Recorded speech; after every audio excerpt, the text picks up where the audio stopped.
Hallo ihr liebe Leid, hier ist wieder der Yankee mit Let's Play Terranigma auf Pelzig.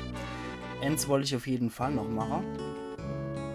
Und zwar, wir erinnern uns ja noch, dass wir in Jamai die Eltern von einem ausgesetzten Mädchen kennengelernt haben. So übel das auch war, das können wir jetzt auf jeden Fall auch noch machen. Ja, wir haben von Eltern in Jamai erfahren, dass die ihr Kind weggeben mussten oder aussetzen mussten, um selber zu überleben, was an sich schon schrecklich genug ist. Und ja, das Mädel kennen wir wissen, wo das steckt. Aber vorher mag ich noch in Ahola vorbeigucken. Ich glaube, ich muss erstmal mit den Bewohnern alle sprechen, bevor sich das weiterentwickeln kann. Ich glaube, das ist auch noch so ein Fakt, so ein kleiner Bug im Spiel. Okay, jetzt du nochmal. Königin von Spanien, das kennen wir schon.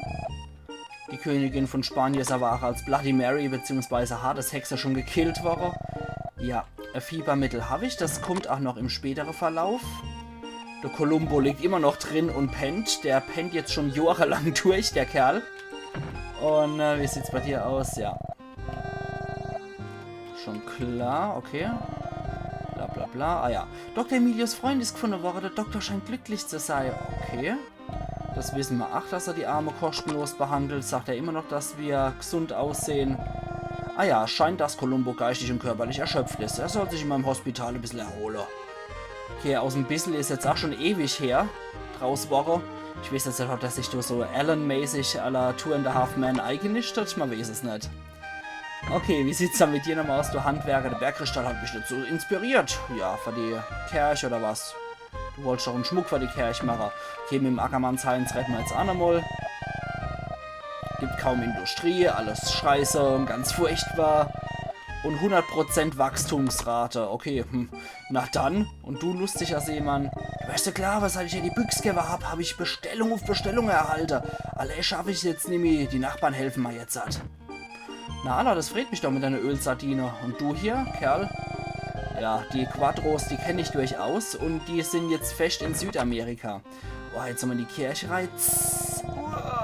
Ja, ich weiß. Wir beten immer noch Amen und... seiner Schwester geht's gut, das ist auch gut, dem Herrn sei Dank. Ja, du Gretel, du Christe Gretel, du backelst immer noch irgendeinen Käse. Und du, freundliche Frau, wünsch dir günstig, geradezu perfekt und so segle, das ist doch auch was. Und du, lustiger Mann, Schloss Toronja soll's 4 mysteriöse Bilder geben und ja. Uah, dort zittert er immer noch, obwohl ich das schon längst gelöst habe mit Schloss Toronja. Ja, die kommen nicht drüber hinweg, die Leid. Und ich war auf dem neuen Kontinent, ja.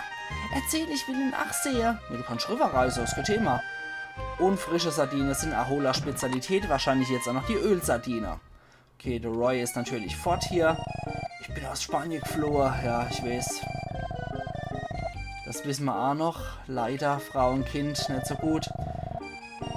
Ja, ich weiß auch, dass das Schiff ausgelaufen ist. Und du, lustige Frau, hast du noch was zu sagen?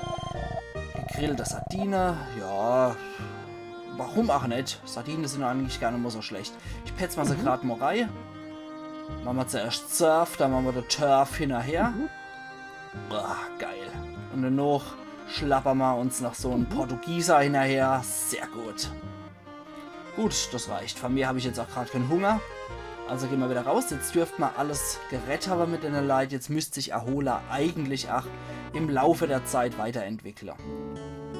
Aber wir wollen jetzt erstmal zurückgehen und wollen das Mädchen treffen.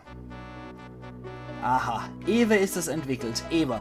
Wie gesagt, manchmal ist das wirklich so ein kleiner Quatsch. Ich habe das gerade nochmal so von der letzten Aufnahme im Hinterkopf gehabt, dass man Ahola eigentlich weiterentwickeln kann, wenn man mit der Leid rettet. Das ist so ein Mini-Bug im Spiel, würde ich sagen. Ich bin gerade, als ich bei der Aufnahmepause Raucherpause gemacht habe, draufgekommen. Und hier aus der Wüste kommen wir sehr leicht raus. Rei geht wieder ein bisschen schwieriger. Aber das kriegen wir auch hier. Jetzt müssen wir dort hier. So. Bei den Nomade ist das kleine Mädel. Da brauchen wir eine Orchidee. Und wo sind sie dann? Ich weiß es schon gar nicht mehr, wo die waren. Aber die haben, glaube ich, so Angst gehabt vor Entführer. Ach, da ist er doch, ja. Doch, richtig gehabt. Blum. Orchidee. Gibst du sie mal? Ja klar, du magst die Blumenhaber? Ja klar, hier ist er. Arg, gib Mädel die Orchidee.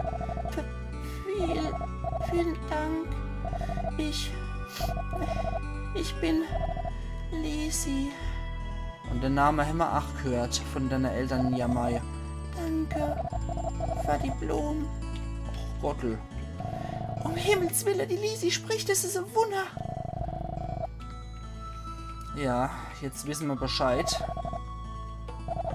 Und das ist auch so eine Sache, ne? Die Eltern mussten sie aussetzen, weil sie echt keinen anderen Ausweg sehen zum Überleben, was schon schrecklich genug ist.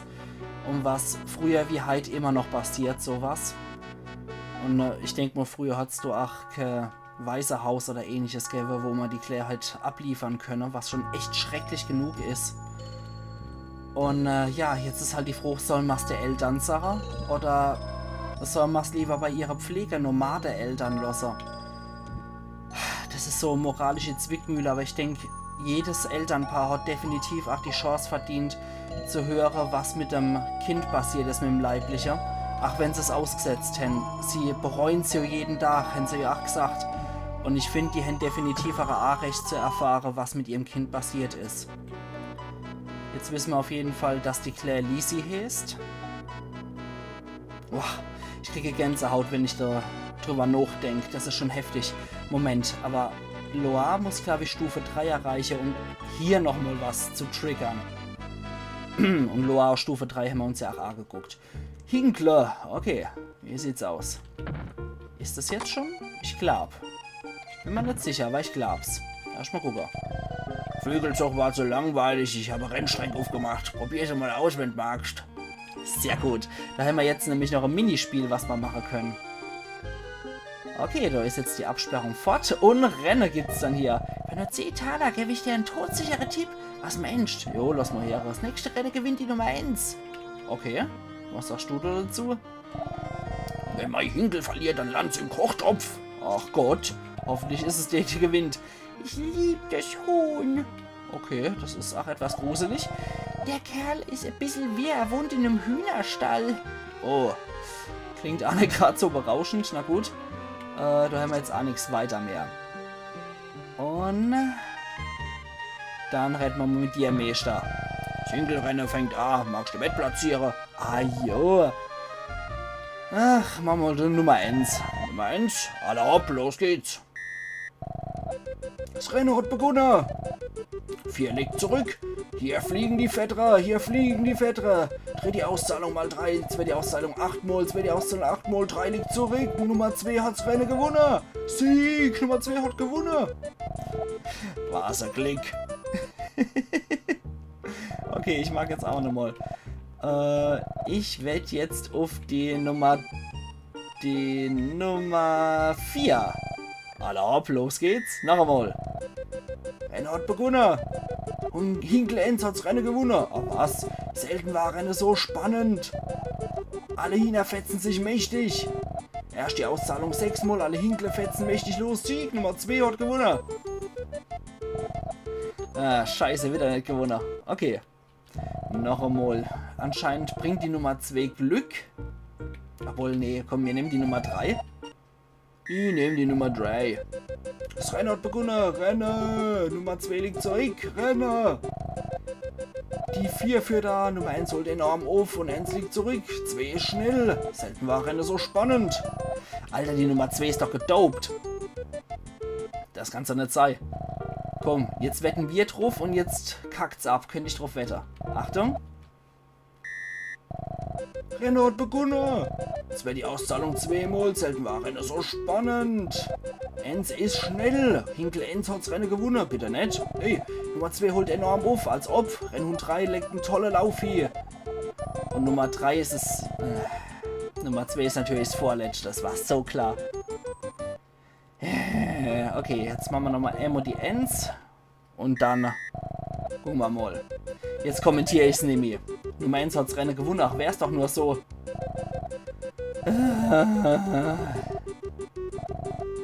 Also die Niete, auf die ich setze, sind echt das allerletzte. Ich hätte eigentlich mal ganz gern, dass es mal einmal sehen, wenn es funktioniert. Jetzt frage ich die Frau noch einmal, wie es aussieht, wer gewinnen wird. Ja, die sagt immer nur die Nummer 1. Na gut. Scheiß drauf, ich nehme jetzt die Nummer 2. Die hat am häufigsten gewonnen. Hopp, hopp, hopp, hopp, du kugelförmiges Huhn. Hopp. Oh, du dappisches Vieh. Ah, scheiße. Ne, die Nummer 4 gewinnt. Aber wie sie es freht, ist geil. Okay. Na gut, dann wäre das wohl nichts mehr. Aber es ist ein lustiges Minispiel, was man hier machen kann. Ich gehe vielleicht immer später hier. Aber bevor wir jetzt hier ewig viel Zeit totschlagen bei dem Hinkelrenner, tät ich sagen, wir gehen nochmal zu Ahola und gucken uns Ahola an und dann gehen wir noch Jamai und geben der Eltern Bescheid. So, jetzt gehen wir durch hier. Ah, schön, ich liebe die Musik. Ach, die vermittelt einfach so schönes Bild von Freiheit. Okay, dann gehen wir jetzt mal in Ahola-Reihe und machen hier Bilder vom entwickelten Ahola. Das kann sich übrigens auch nur einmal entwickeln. Das heißt, wir haben hier die absolute Endstufe erreicht, wie bei Loire und wie bei Liberita. So, die neue Arztpraxis. Gehen wir Amorei. Okay, das sind jetzt ein paar mehr Leute gekommen. Fiebermittel kennt man auch kriegen, bla bla. Die ist neu hier, die Frau. Der Arzt hier ist eine Kapazität. Deswegen bin ich aus Liberita hergekommen. Okay. Das sind nochmal Patientenzimmer. Und beim Dr. Emilio gucken wir jetzt trotzdem nochmal vorbei. Da ist auch eine Patientin. Aua, das tut weh. Meine Tochter ist es nicht so besser gegangen, deswegen. Aber sie ist gestärzt, oder Junge. Ich weiß noch einmal. Das war jetzt dummes Zeichen. Meine Tochter ging's bereits besser, aber dann ist sie gestärzt. Okay, besser so. Was bist du für einer? Ich bin Arzt. Ich habe gehört vom Dr. Emilio und bin hergekommen, um zu helfen. Im Vergleich zum Dr. Emilio bin ich aber sehr unerfahren. Okay, das heißt, der hat schon mal einen zweiten Patient holen können und der Columbo ist nimmer in einem Bett drin. Das ist doch auch schon mal nicht schlecht. Na, muss ich wohl zu dir gehen. Seit die Stadt gewachsen ist, kommen mehr Patienten. Warum nur? Sind alle so im Stress, dass keiner mehr entspannt? Ja, aber je mehr Menschen, desto mehr Patienten. Das ist ja auch logisch. Je mehr sich so eine Stadt entwickelt. Das ist wieder Vornachteil von größeren Städten, ne? Hast du die Fenster von der Kirche gesehen? Die sind aus Bleibergkristall. Ach Gott. Sag bloß, Motto hier. Da kennen wir auch rein. Und was sagst du, Ackermanns Heinz? Das ist eine kleine Stadt, wir leben von der Fischerei, aber das wird sich in der nächsten Zeit stark ändern. Der gibt auch keine Prognose mehr, der Ackermanns Heinz. Metalle, du wärst nicht klar, was seit ich ja die Büchse habe, habe ich Bestellung auf Bestellung gekriegt. Ey, pack es nicht mehr und die Nachbarn helfen mir jetzt. Okay, das scheinen wohl die Nachbarn zu sein. Ahola ist allseits berühmt für seine Ölsardinen. Die Menschen leben hauptsächlich vom Fischfang. Okay. Die Sardinenbüchse werden in Kartons verpackt und verschickt. Finde ich gut. Der hat also richtig schönes Geschäftel draus gemacht. Und, hier gibt's Kaffee. Espresso kostet 10 Taler, schmeckt leicht bitter und ist sehr stark. Her damit. Kaffeepause. Ach, geil. Nicht mehr so, keine Ahnung was. Das habe ich jetzt leider nicht gesehen. Aber wisst was, da petzen wir uns gerade in meiner Hinnerei, damit ich das nochmal lesen kann. Ja. So. Nimm ich so müde? Nee, noch 2 Espresso bestimmt nicht mehr. Da geht's noch aus dem Gebiet wieder raus. Und hier haben wir nichts weiteres. Da müssen wir noch gucken. Wie sieht's dann bei dir aus, Kerler? Na, komm her. In der Ahola gibt's schmackhafte Ölsardinen und ganz besonderes Glas. Okay. Schluck Wasser trinken müssen. Das wird wohl am Kunsthandwerker gelecke haben. Wie hat sich das Hotel verändert? Okay, kein großer Empfangsraum mehr und da sind Fischspezialitäten. Die fresse ich ja jetzt mal fort. Lecker. Okay, was sagst du dazu? Ich bin auf all das sehr stolz. Guter Appetit. Alles klar. Dann enttäuschen wir die Gutfrau natürlich auch nicht. Und zerren uns alles rein, was hier möglich ist. Lecker. Und im Nebenzimmer gibt es auch nichts von Interesse. Aber anscheinend boomt die Ölsardine-Industrie. Das ist doch sehr cool. Und hier? Nee. Dort drüber pennt aber einer. Dem kennt man Moretta. Ich finde es schade, dass der schöne Vorraum irgendwie jetzt leider fort ist. Keine Sardine mehr. Bitte. Okay, du hast sich ja überfressen an dem ganzen Zeug. Na gut, und was ist mit dir? Du warst schon... Ja, okay. Die sagt nur auch noch, dass sie auf einem neuen Kontinent gern wäre. Was hat denn der Händler von uns? Der hat nix Neues, das sehe ich dem doch schon an. Und der auch nicht. Okay, die haben nur alte Kruscht. Und wie sieht es denn hier aus? Ah, die Kerste neben ist auch neu gemacht. Was ist mit dir? Ich habe mit dem Columbo gesprochen, ja, das hat man von einem Dorf im Nordwesterwald erzählt. Ja, da war ich auch schon. Interessantes Dörfchen. Der Wind steht sehr günstig, geradezu perfekt um zu segeln. Das wissen wir auch schon. Und du hier? Okay, der babbelt immer noch über die Quadros. Okay, du ist auch noch ein Heisel, wo wir rein können. Kerch zum Schluss, den ich sage. Handwerk. Okay, der Knabe stellt hier lieber mal alles zu und versperrt uns den Weg. Warum auch nicht? Wenn man reich ist, kann man sich anscheinend so einen Spaß erlauben. Schädig zu sehen, das hier ist ein anderer Teil vom Handwerk. Okay, na dann. Sorry, Töpfer, aber ich musste jetzt der ganze Bude zerstören, wenn man mal so blöd ist, das alles dahin zu stellen. Und du bist auch ein Lehrling. Ah ja, ich wurde hier Lehrling, als ich gesehen habe, was man alles vollbringen kann. Ich möchte ebenfalls Künstler werden, den die Menschen verehren. Und du bist schon einer. Hast du die Fenster in der Kirche gesehen? Ich hab sie entworfen. Haha, der Bergkristall war wie geschaffen oder vor. Die sehen toll aus, oder? Ja, das wollen wir jetzt mal gleich bewerten. Wir knallen hier an jeden Topf dran. Also ohne blaue Flecke geht's hier schon gar nicht mehr. Moment, war hier nicht noch irgendwas? Nee. Okay. Da gehen wir mal rein in die Kirche. Die kennen wir noch, die Dauerbesucher. Der Schwester geht's immer noch besser, der Herrn sei Dank. Und die kredelt immer noch mächtig hinter der Heck rum. Wir haben wunderschöne Fenster eingesetzt, kriegt Gottes Segen ist uns zuteil war. Amen. Okay. Und hier hat sich wohl eine Schule entwickelt, okay. Um schönere Städte zu bauen, müssen wir unsere Kinder besser ausbilden. Deswegen haben wir die Schule eingerichtet. Ja, ja, Priester und Kinder und so,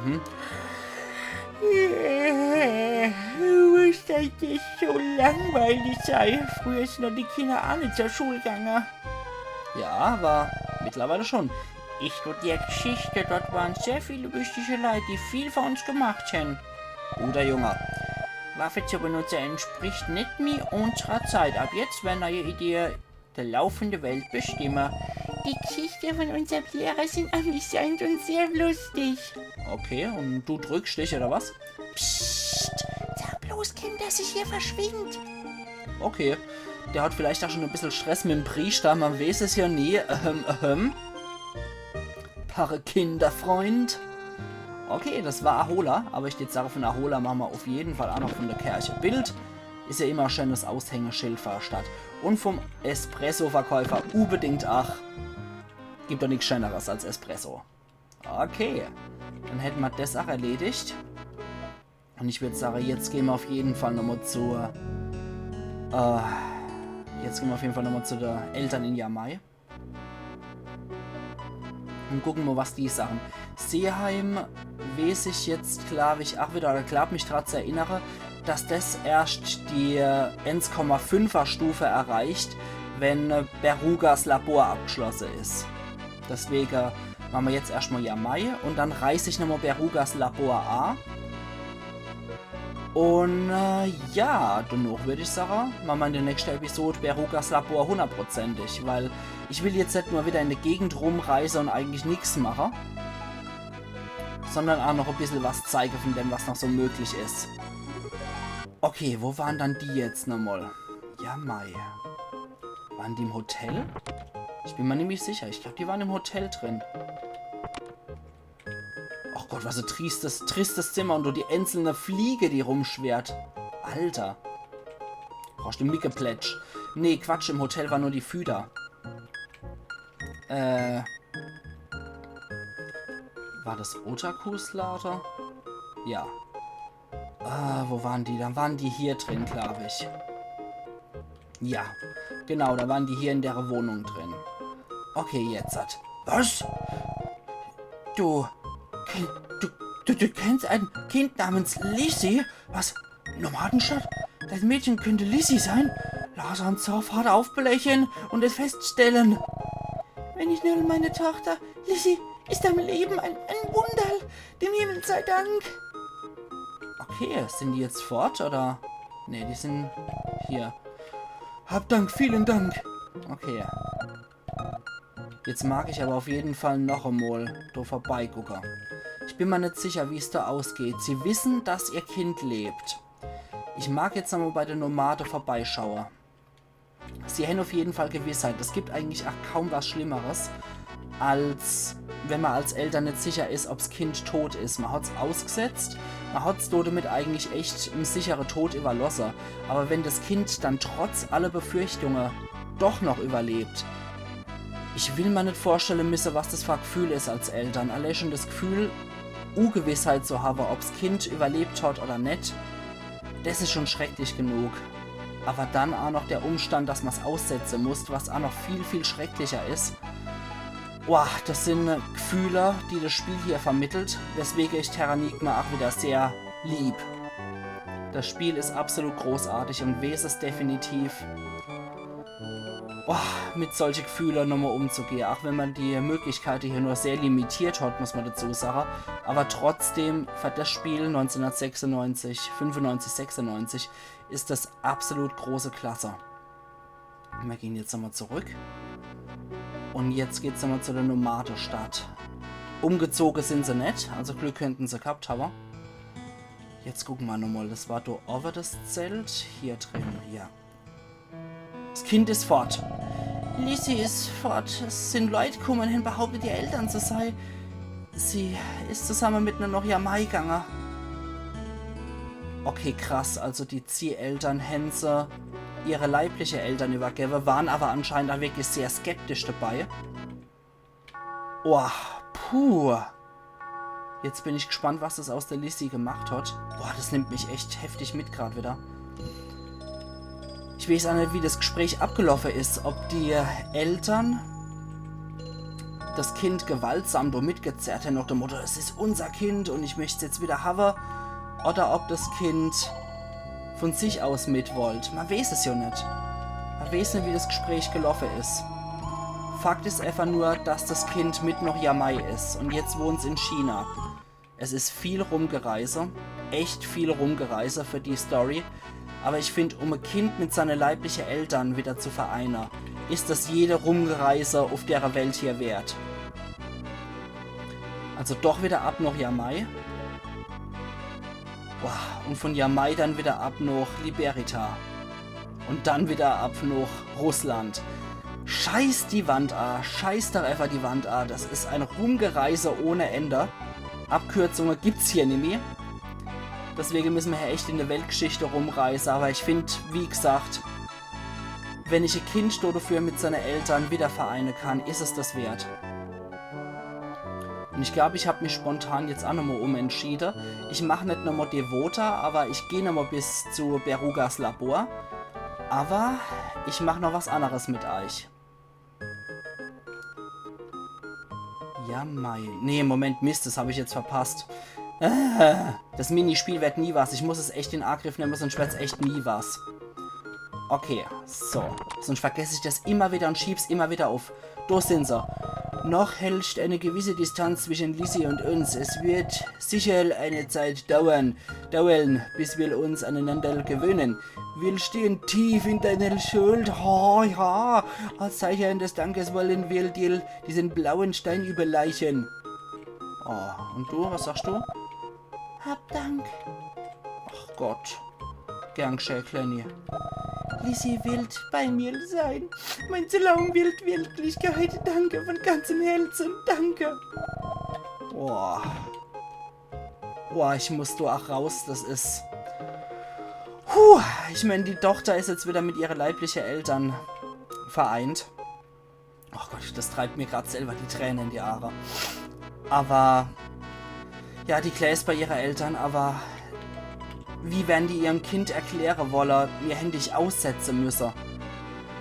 Oh, das erfordert so viel Aufarbeitung. Ich hätte am liebsten hier noch einen Psychologe besorgen, aber oh Gott, ist das heftig. Oh Mann. Da fehlen mir die Worte gerade. Ich finde es auch schade, dass man in dem Spiel so Familienzusammenführung machen kann und das verlorene Kind wieder seine Eltern bringen kann. Das ist jede Reise der Welt wert, finde ich.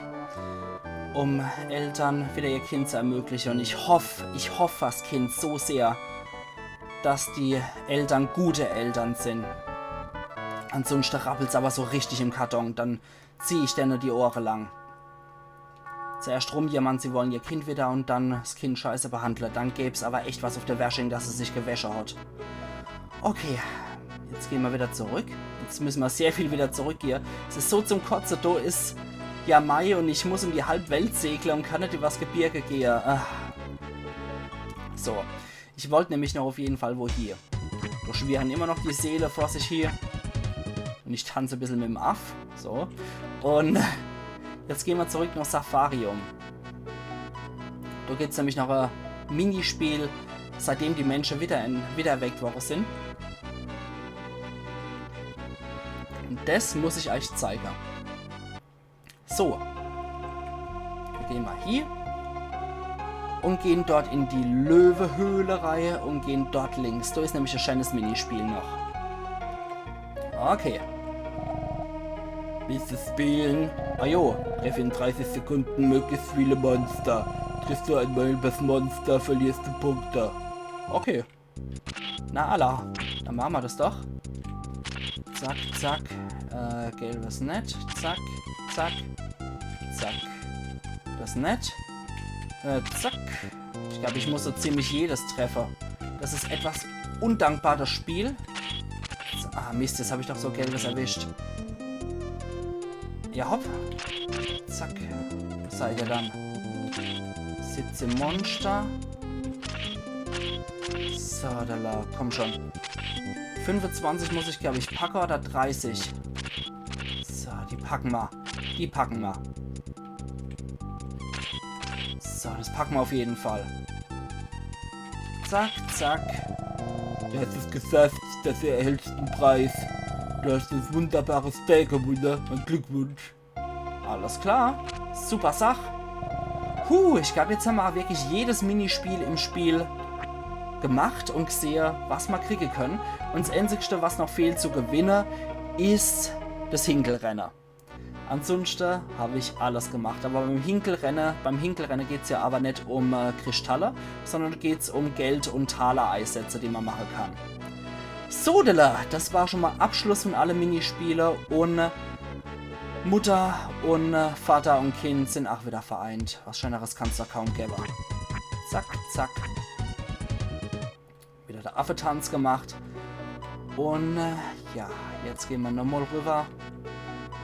Und wir müssen wieder zurück zu unserem Flugzeug, damit wir noch Devota gehen können. Glücklicherweise müssen wir keinen bestimmten Zeitpunkt haben. Wir können ja selber fliegen, wir sind ja selber der Pilot. Er hat uns so einen Crashkurs gegeben mit L- und R-Taste drücke und so weiter.